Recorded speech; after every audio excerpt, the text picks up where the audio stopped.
This is Katie and her goldfish Sammy. Katie's goldfish has suffered from a massive tumor in his belly. She wants to set him free by flushing him down the toilet.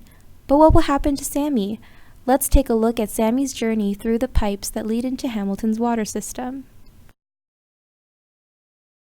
The first thing Sammy sees on his journey in Hamilton's wastewater system is a blockage of disposable wipes. Disposable wipes are very similar to baby wipes. They are actually made for adult use. There is the assumption that these wipes are also flushable.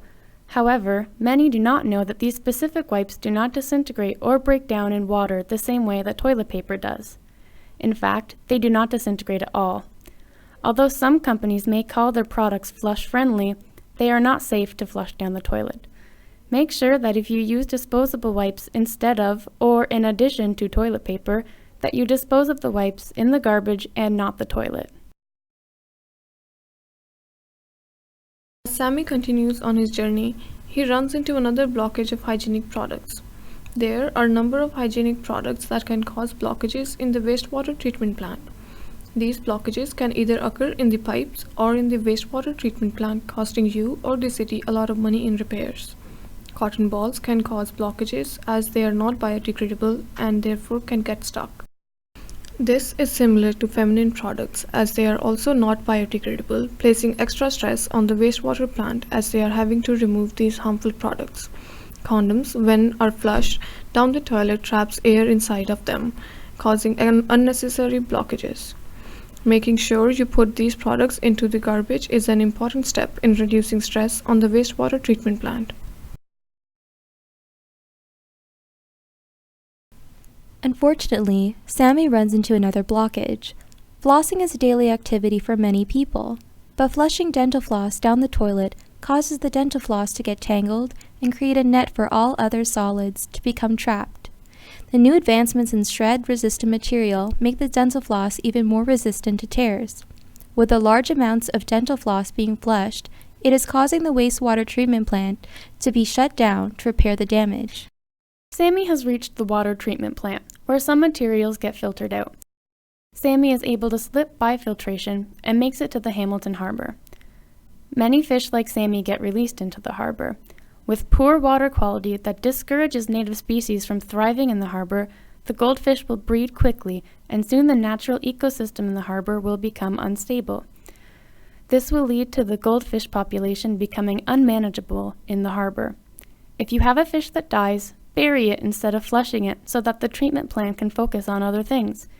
And if you have a fish that is sick or that you no longer want, see if someone else wants it. Do not flush any live fish down the toilet, as it can be very bad for the natural ecosystem.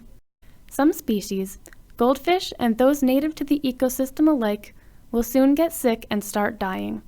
This can likely be attributed to unused medicine being flushed down the toilet. When unused medicine is flushed, the pills dissolve in the water. Treatment plants are unable to filter out many of the chemicals that have dissolved. This leads to lakes, rivers, and streams becoming contaminated. So far, this doesn't seem to be affecting humans, however, aquatic animals are suffering. Many towns offer drug take-back programs. This is a safe way to dispose of unused medicines. If your town doesn't offer these types of programs, you can dispose of unused medications in the trash by crushing up the pills and sealing it in a plastic bag with an unappealing material such as coffee grounds or cat litter so that animals don't accidentally eat it. So, how else can you help reduce stress on the wastewater treatment plants? There are 3 options for wastewater efficient toilets that are proven to reduce wastewater in your own home. The first option is to invest in a low-flow toilet. These toilets use an average of 6 liters per flush. In comparison to older models, low-flow toilets are much more efficient, both in cost and in the amount of water that they use. The second low-cost option could be installed is a dual flush system for a shorter flush. Lastly, vacuum toilets is another alternative. Similarly, it reduces the significant amount of water usage. Although vacuum toilets are expensive and require some source of electric energy, this toilet, as well as the others mentioned, can reduce contamination to a large extent in the long run. Therefore, an individual investment in these products are worth it. In addition, bathroom wipes that are labeled as flushable tend not to be. This is because there is no standard on proper labeling. Currently, due to improper labeling standards, businesses are able to exploit the system and make a profit, which leads to taxpayers like you paying more money. There should be a standard for labeling wipes.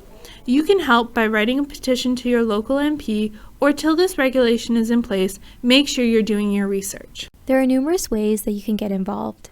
Simply help in spreading the message by actively sharing this video through social media outlets such as Facebook, Twitter, and Instagram, or invite others to join the movement by using the hashtag #BeforeYouFlush.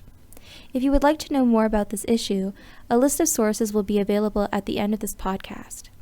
It is important for us to help reduce the stress on Hamilton's water system.